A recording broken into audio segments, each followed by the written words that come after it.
একটা ছেলেকে দিয়ে হেড স্যারের বাড়ি মানুষ 4 জন 8টা মিষ্টি একটা প্যাকেটে করে একটা ছেলের দিয়ে পাঠাইতেছে। যারে দিয়ে পাঠাবে তার ব্যাপারে আগে আলোচনা হয়েছে, এর দিয়ে পাঠালে কেমন হয়। তো 3 স্যার একমত দিয়েছে, 1 স্যারের টু কেমন হচ্ছে। ওরে না দিলি বলো তো, আচ্ছা দিয়েছেন তাই যা। তো ওরে পাঠাই দেওয়ার পরে স্কুলিতে বেরোয় চলে গেছে। এরপরে এই যে স্যার একটু কেমন ছিল, ওই স্যার বাকি স্যারদেরকে বলতেছে, দেখবেন ওই মিষ্টি হুবহু 8টা ওই বাড়ি পৌঁছবে না, কিছু না কিছু কমিয়ে যাবে। ও করছে কি, স্কুলের ওই পাশে যাইয়ে এক গালে 2 মারি দিছে। এখন ও যখন চলে গেছে মিষ্টি নেই, স্যার রাজা দরবার করতেছে, এটা সে জানে না। কথা বোঝেন একটু খেয়াল করে। অন্যান্য স্যাররা বলতেছে এটা অন্যায় হলো না স্যার, এই ছেলেটা যদি চুরি করে না খায়, আপনি বললেন তার সম্পর্কে একটা অপবাদ হবে না, গুনাহ হবে না? তা ঠিক। স্যার বললেন যে তা ঠিক, গুনাহ হবে, তবে ও খাবেই। আর সত্যিও খেয়ে ফেলেছে। পরের দিন হেড স্যার এসে বলতেছে, আপনারা কি ব্যাপার, মিষ্টি 6টা দিলেন কেন? আমরা মানুষ 4 জন হয়, 4 দিয়ে দেন, না 8টা দেন, 2 ডেরে খাই, দেখ তো ভাঙ্গি খাওয়া যায় না, এভাবে দিলেন কেন? তাই না, মিষ্টি তো 8টাই দিছি। কারে দিয়ে পাঠাইছেন? জামাল রে দিয়ে পাঠাইছি। তখন হেড স্যারও জানে জামাল সম্পর্কে, তখন ও তাই ঠিক আছে। যেই স্যার এই জামাল চোরা কেউ থাকলে জন্য ফেরাই নিয়ে আসেন, কিন্তু আমি জানি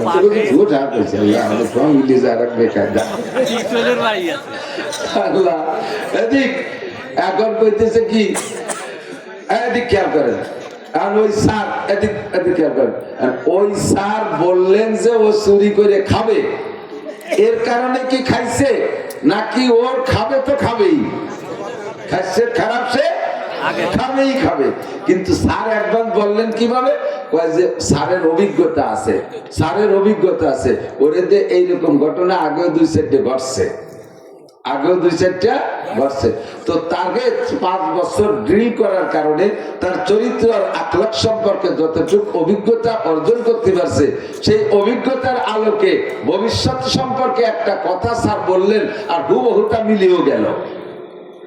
এখন বলা যাবে না যে স্যার যদি না বলতেন যে ও খাবে, তাহলে ও খাইতো না, বুঝেন নাই?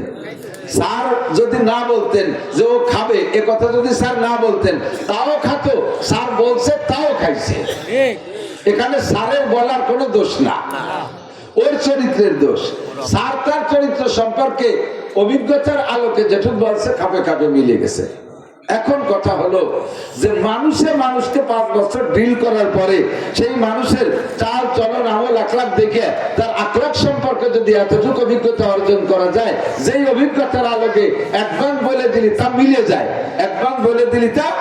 মিলে যায়, আর আল্লাহ কামুল হাকিমিন মানুষকে সৃষ্টি করেছে যেই জ্ঞান আর যোগ্যতা, যে স্বাধীনতা দিয়ে এই মানুষ আগামী 100 বছর দুনিয়া বেঁচে থাকার ভিতরে ও ভবিষ্যতে কি করবে না করবে, এটা সৃষ্টিকর্তা আল্লাহ জানতে পারে কি পারে না?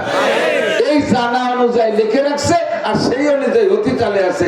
এর মানে এটা নয় যে আল্লাহ না লেখলি আমি এই কাম করতাম না, আল্লাহ না লেখলি আমি এটা করতাম না, আল্লাহ লেখলি আমি এটা করতাম, এরকম না।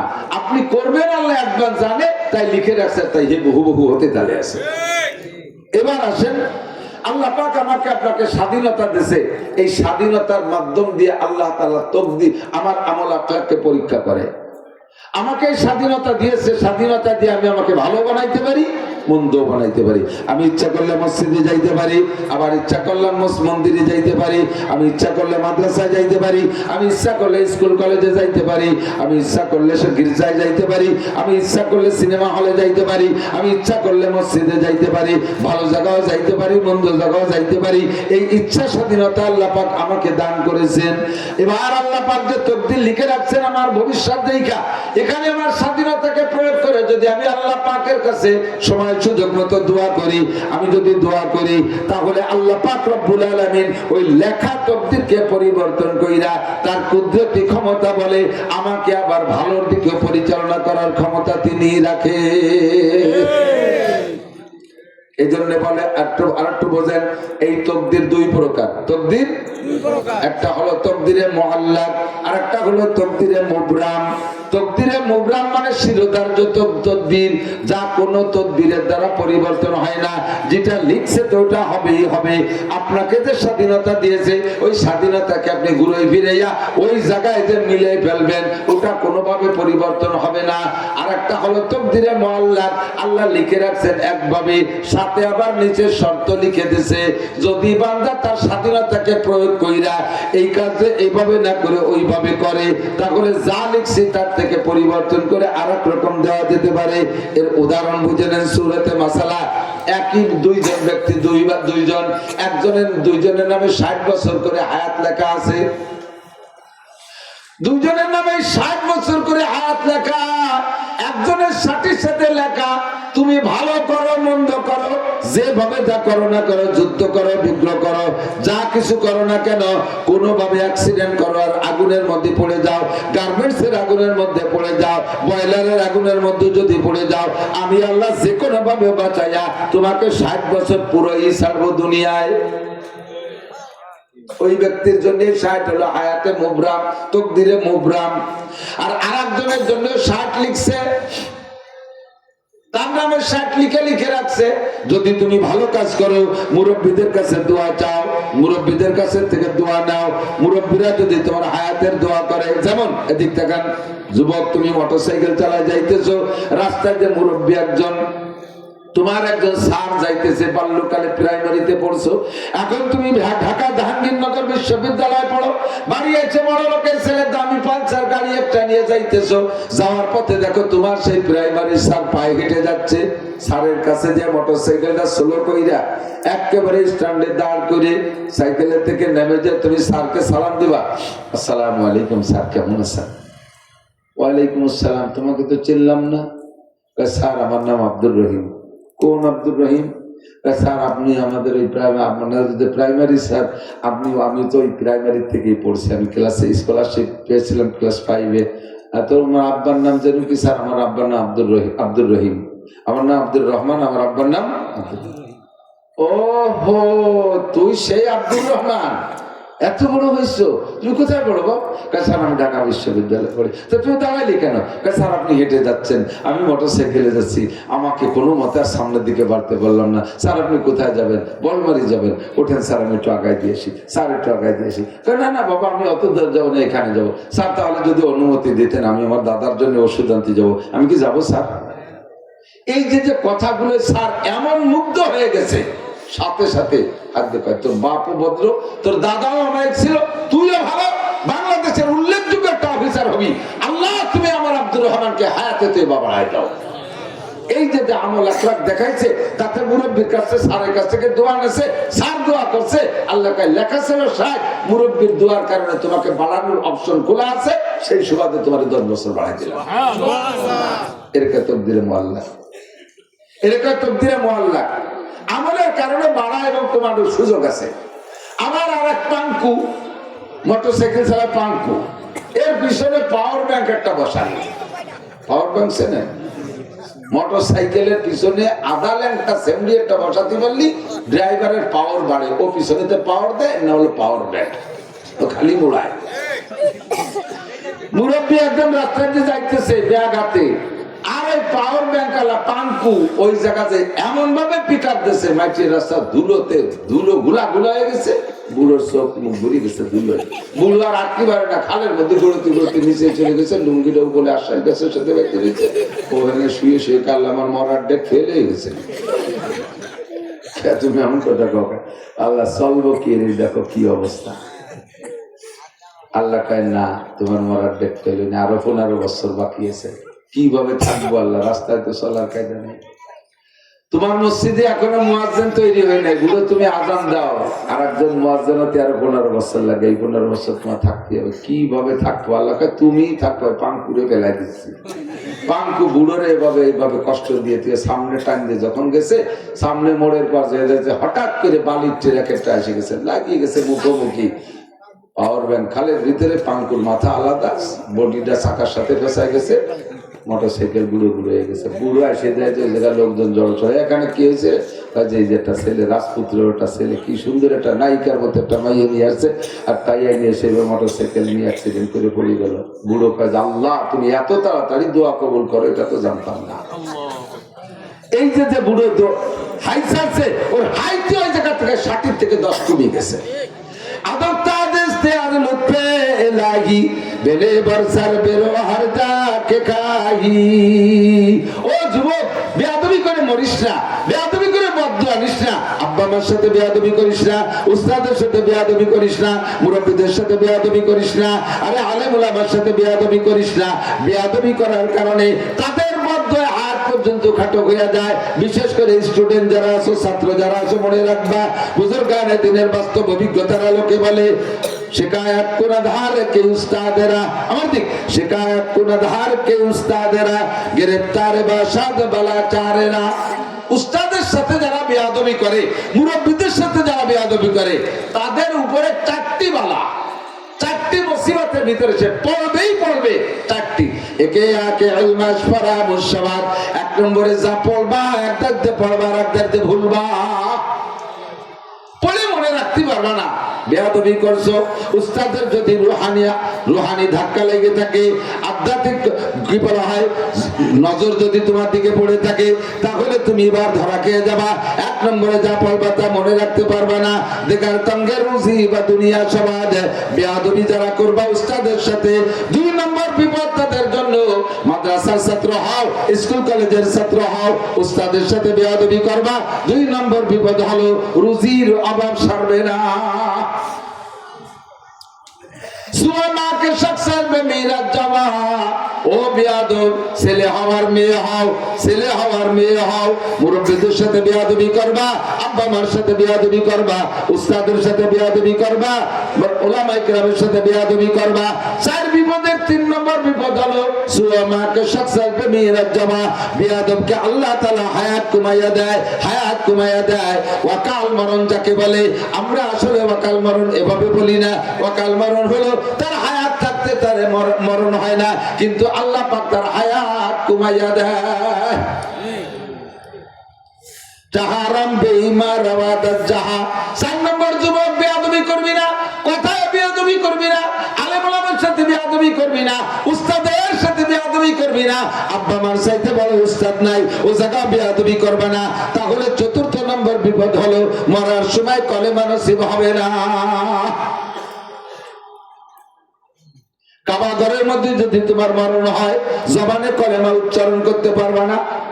মরার সময় যদি কলেমা নসিব না হয়, খসিরাত দুনিয়া ওয়াল আখিরা, ইহকাল পরকাল সব শেষ। আল্লাহ নবী বলেন, মান কানা আখিরু কালামিহি লা ইলাহা ইল্লাল্লাহ ফাদাখালাল জান্নাহ। যেই ব্যক্তি জীবনের শেষ কলেমা হবে লা ইলাহা ইল্লাল্লাহ, ওই লোকটা যেন জান্নাতে চলিয়াই গেল। যাহা করো না করো যুবক, রক্তের গরমে, দলের গরমে, স্থানীয় পাহাড়ে, শক্তির বলে, ধনের বলে, প্রভাবশালী বাপের সন্তান হওয়ার বলে, কখনো যেন এই জায়গায় হাত দিও না। বেয়াদবি করছো তো মরছো। 1 নম্বরে পড়ে মুখস্থ রাখতে পারবা না। যদিও পড়ে লিখে পাশ করো, 2 নম্বরে রুজির অভাব কাটবে না। মোটা চাকরি পাবা তো বেতন পাবা না, চাকরি তো পাবা না। যদি পাও কোনো কায়দায় ঘুষমুষ দিয়ে, তাহলে বেতন পাবা না। আর বেতন যদি পাও ঠিকঠাক মতো বেতন পাও, খাতি পারবা না। কিভাবে খাতি পারবো না? মালি মামলা, রোগ ব্যাধি, এটা উঠায় যা বেতন পাও, বেতন পাওয়ার আগে থেকে তা সব খরচ বরচের দিন আয় বসে থাকবে।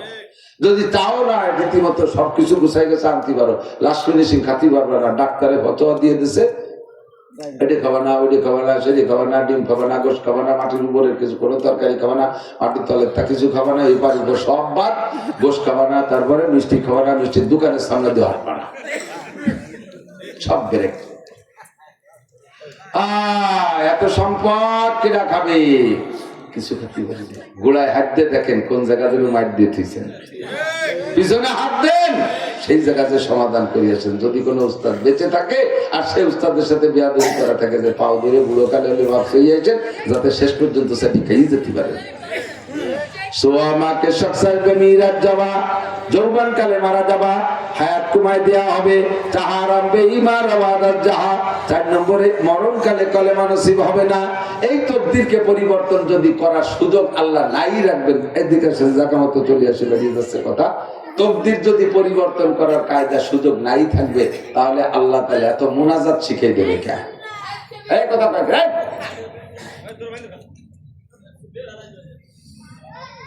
তকদির সবে বরাতে পরিবর্তন হয়, সবে কদরে পরিবর্তন হয়, আমল আখলাকে তকদির পরিবর্তন হয়, দোয়া মুনাজাতে তকদির পরিবর্তন হয়। কথা বলেন। যদি পরিবর্তন করার সুযোগ অপশন খোলা নাই থাকবে, তাহলে আল্লাহ তাআলা দোয়া করতে শিখাইলো কেন, চাইতে শিখাইলো কেন? তুমি যা লেখছো তাই হবে, তো আমার সাথী কও কেন? যেহেতু আমাদেরকে মুনাজাত শিখাইতেছে, চাওয়া শিখাইছে, তাতে বোঝা যায় যে একটা সুযোগ আছে, একটা সুযোগ। কথা ঠিক বুঝা গেছে? বান্দারে যদি জাহান্নামে যাবে গুনার কারণে, তাহলে আল্লাহ তাআলা তওবা শিখিয়ে দিতে না। বোঝা যায় যে তওবা শিখেছে এজন্য যে বান্দা গুনাহ করবে, আর গুনার পরে তওবা করলে মাফ করার সুযোগ আছে, এই জন্য আল্লাহ তাআলা তওবাও শিখিয়ে দিয়েছে। কোরআন শরীফ বলে রব্বানা আছে না, রব্বানা আর আল্লাহুম্মা, যেগুলো রব্বানা আর আল্লাহুম্মা সবগুলো মুনাজাত। আল্লাহুম্মা রব্বানা আতিনা ফিদ দুনিয়া হাসানা, রব্বানা যালামনা আনফুসানা, রব্বানা লা তুযিগ কুলুবানা, রব্বানা হাব লানা মিন আজওয়াজিনা, রব্বানা লা তুযিগ কুলুবানা, রব্বানা লা তুআখিযনা, রব্বানা লা তুআখিয আলাইনা। এরকম যত আছে রব্বানা, এই সব রব্বানা দিয়ে আল্লাহ পাক রব্বুল আলামিন দোয়া করতে শিখাইছে। আল্লাহ পাক বলেন তুমি দোয়া করো, আল্লাহ তুমি আমার এইটা দাও, ওইটা দাও, সেইটা দাও, এগুলো তুমি চাইবা। আমি যদি যা লেখছি তাই যদি ঠিক রাখবো, তাহলে তোমার দোয়া করতে শিখাই দিয়া, মানে আমি বাটপারি করা, যে আমি যা করবো তা করবো, অনার্থক তোমার যেটু রব্বানা পড়াইছি, এটা আল্লাহর পক্ষ থেকে এটা ফাজলামি। জোরে কর নাউজুবিল্লাহ। আল্লাহ পাক সেটা বাটপারি করে না, আল্লাহ পাক অপশন খোলা রাখছে। তাই সবে বরাতে কাঁদবো, সবে বরাতটা একটু বুঝে নেন, একটু কয়ে যাই। সবে বরাতটা কি? নবী পাক বলেন কুমু লাইলাহা ওয়া সুমু ইয়াওমাহা, রাতে জেগে ইবাদত করো, কান্নাকাটি করো, দিনের বেলা একটা রোজা রাখো। দিনের বেলা একটা রোজা, কয়টা রোজা? একটা রোজা রাখো। কেন? রাতভর কান্নাকাটি করে চাইবা, দিনের বেলা রোজা রেখে এটা পাস করাই নিবা। রাত্রে কান্নাকাটি করছি, আগামী বছর আমার নামে কি লিখতেছে এটা আমি জানি জানি। তাহলে আজকে রাত্রে আমার তকদির লিখবে, বড় একটা অস্পষ্ট রাত না? আমার পক্ষে লিখতেছে না বিপক্ষে লিখতেছে আমি জানি? কিছু জানি না। তাহলে আমার বিপক্ষে তো লিখতে পারে। ফেরেশতাদেরকে বলছে লেখো, ওর নামে লেখো, ও বলমারিতে অ্যাক্সিডেন্ট করে একটা ঠ্যাং ভাঙবে, আর ওর বউ ভাত রান্না করতে যে আগুনি পুড়ে এভাবে এক পাশ পুড়িয়ে যাবে, আর ওর মা স্ট্রোক করে মরবে, ওর ছোট ছেলেটা পানিতে পড়ে মরবে, আর ওর 3 গাড়ি চলে রাস্তায় অ্যাক্সিডেন্ট করে বুড়ো হয়ে যাবে। এই লে আসছে। আর আপনি সেই সময় মসজিদে যাইয়ে জিলাপি খাইয়ে খুশি দিলা হাতি তালে রয়েছেন। আপনার নামে এত নেগেটিভ লিখতেছে, যার প্রত্যেকটা আপনার সামনে বছরের জন্য ক্ষতির কারণ। ও মেম্বারিতে দাঁড়াবে ঠকবে, ও এমপিতে দাঁড়াবে ঠকবে, এসব কত সবে বেড়াতে লেখছে। সেই লেখার সময় আপনি মসজিদে যায় জিলাপি খাইয়ে আর হাসি খুশি দিলা পাচ্ছেন। আল্লাহ কা ভালোই তো, সব ওর নেগেটিভ লেখি আর ওর তাতে খুশি। ঠিক আছে, ফেরেশতারা যা খুশি তাই লেখ। রাখতে হবে কি? অস্পষ্ট তকদির কি লিখতেছে আমি জানি না, আমি কান্নাকাটি করে আমার তকদিরে পাল্টাই নেব। কতক্ষণ? এই সময় এই গন্ডগোলের সময় এখন আমলিগ বিএনপি, আমলিগের তো মরি গেছে তা না, আছে সবাই এর মধ্যে দিয়ে, এত স্বীকার করতেছে না, মুকুট হয়ে গেছে। এর ভিতরে বিএনপি আর আমলিগ দুই দলে দুই যুবক মারামারি লাগছে। এই মুহূর্তে আমলিগের একজন যদি বিএনপি একজনের রামদৌদে কোপ দিয়ে 2 ভাগ করে ফেলায়, পুলিশের সামনে স্পট অ্যারেস্ট, সামনে ধরা পড়ে গেছে, ধরে নিয়ে চলে গেছে। এখন যদিও বিএনপি ক্ষমতায় আসে নাই, কিন্তু গুটি চলতেছে ওই জায়গাতে, এভাবে বোঝা যাচ্ছে যে কোনো কায়দায়। এই মুহূর্তে মামলা চলে গেলে, এই মামলায় আওয়ামী লীগের এইডের কি উপায় আছে? ট্রাইব্যুনাল কোর্টে 1 মাসের মধ্যে ফাঁসির অর্ডার দিয়ে দিল। কিন্তু ঘুরতে সেই 5ই আগস্টের পর 1.5 বছর পর্যন্ত ওই ছেলেটা অ্যারেস্ট হইয়া জেলখানায় রয়েছে। আজকে রায় হবে, আগামীকালকে রায় হবে। আজকে খবর আসছে রায় শুনানি হবে কাল। এই রায়ে ফাঁসির অর্ডার একেবারে অনিবার্য, নিশ্চিত ফাঁসি হবেই হবে। সবাই জানে, এরাও জানে, ওরাও জানে, সেইভাবে তৈরি হয়ে গেছে। কোর্টে যাইয়া ছেলেটা এই 1.5 বছরের ভিতরে কোনো কাপড় চোপড় কেউ সাথে দেখাই করতে দিনে, যে লুঙ্গি পরে ঢুকছে সেই লুঙ্গি ছিঁড়িয়ে ভেতা হয়ে গেছে, অথবা প্যান্ট পরা ছিল সেই প্যান্ট ওই অবস্থা হয়ে গেছে। এখন আজকে কোর্টে যদি ওর বাঁচতে হয় তাহলে অভিনয়টা কেমন হতে হবে? ওর বিয়ে করছে, একটা বাচ্চা আছে, বউটা পুরনো একখান কাপড় পরা, বাচ্চাটা ল্যাংটা ছোট্ট 3 বছর বয়স, মাটা বুড়ো হয়ে গেছে, সিধা ভেতা কাপড় পরে যে কোর্টে দাঁড়াইয়া অভিনয় করতে হবে কেমন? ছেলে চোখ বন্ধ করে দাঁড়ায় রয়েছে, কোন ফাঁকে যে ভয়তে পেশাব হয়ে গেছে, কারণ কি রায় দেয় ফাঁসি এ শুনলি তো হুঁশ থাকবে না, এই ভয়তে চোখ বন্ধ করে রয়েছে, চোখ খোলে না, করজোর দিয়ে এভাবে দাঁড়ায় রয়েছে, পেশাব হয়ে গেছে, কাঠগড়া ভাসি গেছে। তার বুড়ো মা বলতেছে, জজ বাবা, ছেলে মেয়ে তোমারও আছে, আমার ছেলেটা জীবন বেড়ে ভদ্র, কোন শয়তানের পালাই পড়ে অ্যাক্সিডেন্ট করছে বাবা আমি বলতে পারি না, বাবা তোমার কাছে পায়ে ধরি, এরে যদি ফাঁসি দাও তাহলে আমাদেরকেও ফাঁসি দিয়ে দাও, আমি তার মা, আমারও দাও, আর এই যে একটা বাচ্চা আছে বৌমারও ফাঁসি দিয়ে দাও, আমাকে বাসায় রেখে লাভ নেই, বাবা জজ তুমি আমাদের দিকে তাকাও। এইভাবে কান্নাকাটি করতেছে। বলতেছে স্যার আপনি আমার স্বামীর পরিবর্তে আমাকে ফাঁসি দেন, আমার স্বামীরে যদি ফাঁসি দেন তাহলে আমার শাওরির একই মাত্র ছেলে, আমার শাওরি সে অনেক আগে ওই বাচ্চাটা হওয়ার পরে বিধবা হয়ে গেছে, আজকে যদি তারে ফাঁসি দেন তাহলে স্যার আমার শাওরি বেঁচে থাকবে না, বুড়ো মানুষ স্টপ করে মারা যাবে, মা বাবা আপনারও আছে স্যার। এইভাবে কান্নাকাটি। ছোট বাচ্চাটা বলতেছে স্যার আমার আব্বাকে ছেড়ে দেন, আমারে ফাঁসি দেন। এখন স্যার ওদিকে সে তো কাঁপতিছে, ওদিকে বাদী পক্ষ দাঁড়ায় রয়েছে, উকিল তো রেডি যে আজকে ফাঁসির রায় দিতে বলে মোটা অঙ্কে হাতিয়ে পাবে। জজ স্যার কলম কামড়া ধরে বসে রয়েছে, একবার বাদীকে দিকে তাকায়, একবার আসামির দিকে তাকায়, একবার ওই কটার দিকে তাকায়, কি করবে? উনি কয় জীবনে বহুত খেলা খেলছি, যা থাকে কপালে চাকরি থাকুক আর না থাকুক, যে অপবাদ আমার পরে আসে আসুক, এই একটা রে মারতে যে 4 ডেরে মারা যাবে না, যা বেকসুর খালাস। অভিনয়টা যদি এমন হয় তাহলে জেনুইন মার্ডার কেসও এভাবে বাঁচাই দেওয়া যায়, কথা কোন ঠিক সে জান বাঁচাই নিয়ে আসতে পারে। পক্ষান্তরে সেই জায়গায় দাঁড়ায় যদি আসামি আর আসামি সহকারী যারা গেছে তারা যদি কয়, আসামি যদি কয় যে এই ফাঁসি তো হবে, মরে তো যাবো, দুয়ের জিলাপি দেখাই নেই, আসামির মা কয় জজ একদিন তুইও রিটায়ার করবি, আমার ছেলের ফাঁসি দিবি, এই যে আছে আমার পুতা একটা, তোরে দেখায় ছেড়ে দেবে। আসামির বউ কয় জজ আমার স্বামীরে ফাঁসি দিবি, তোর বউরে আমি খালি করে আর কেটে দেখে তোর বউর ভাষার কামড় খুলি দিয়ে যাবে। আর সে জায়গা আল্লাহ হাসি তামাশা এইভাবে যদি, তাহলে কি ফাঁসি বাঁচানো যাবে? এটারে ফাঁসি দে আর ওই কটারে আজতে ধুয়ো তবে কি করবে?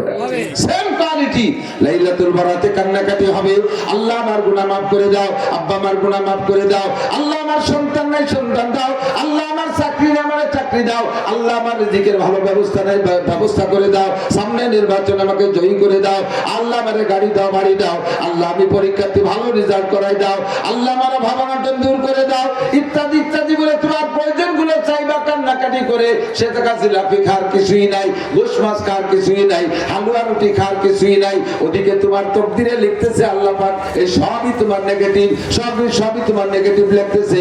আর এদিকে তুমি জিলাপি খাইতেছো, হালুয়া রুটি রান্না বান্না করে খাইতেছো। আল্লাহ কয় ঠিক আছে সাবেক বহাল, যা লেখছি তাই লেখছি।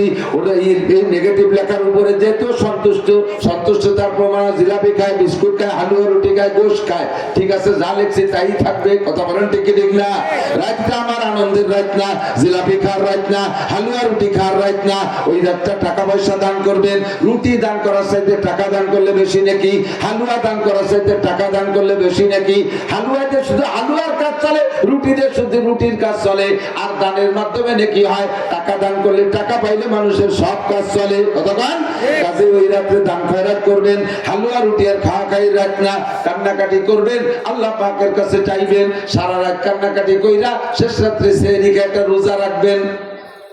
ইফতারির সময় ইফতারি সামনে নিয়ে বলবেন আল্লাহ, বারবার ইফতারি সামনে নিয়ে ইফতারি তুই কিন্তু চুপ করে বসে থাকতে হয় না, ইফতারি একটু নাড়াচাড়া করতে হয়, একটু ছোলাটা ধরবেন, পেঁয়াজিটা ধরবেন, বেগুনিটা ধরবেন, একটু উঠে নাহের কাছে নেবেন, আবার তুই দেবেন। এই করলে আল্লাহ খুব খুশি হয়। যখন ওই পেঁয়াজি ধরে এই নাহের দ্বারে নেছেন, আল্লাহ ফেরেশতা খাই গেল ফেরেশতার কালো জমবেন কেটে হবে বলে জাগিয়ে ডাঙ্গা কোনো মতো কামেলাটা আরো 1.5 মিনিট পাইনি। এই যে টুকাটুকি করলে ওদিকে মুখে দেন না, এতে আল্লাহ পাক আপনার ধৈর্যের পরীক্ষা করে, আল্লাহ খুশি হইয়া আপনার সব গুনাহ মাফ করে দেয়।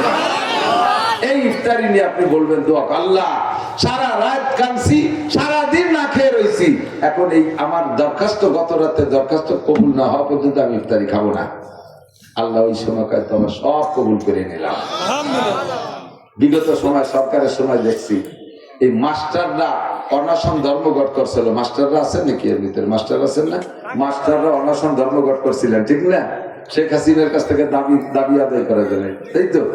এর আগে ওই দিনই শুধু ধর্মঘট দিয়ে শুরু না, এর আগে অনেক দরখাস্ত, হরতাল ইত্যাদি ইত্যাদি অনেক কিছু করছেন, কিন্তু কোনো তাই হাসিনে আছে না, দোয়া মোটে কবুল করেই না। যখন দোয়া কবুল হয় না, এরপরে সব মাস্টাররা জুটিয়ে গুটিয়ে যাই পল্টন ময়দানে 3 দিনের অনশন ধর্মঘট। অনশন 3 দিন না ছিল, অনশন ধর্ম যে কয়দিন লাগে, দাবি পূরণ না হলে যাবো না, পেটের পর থাল তুই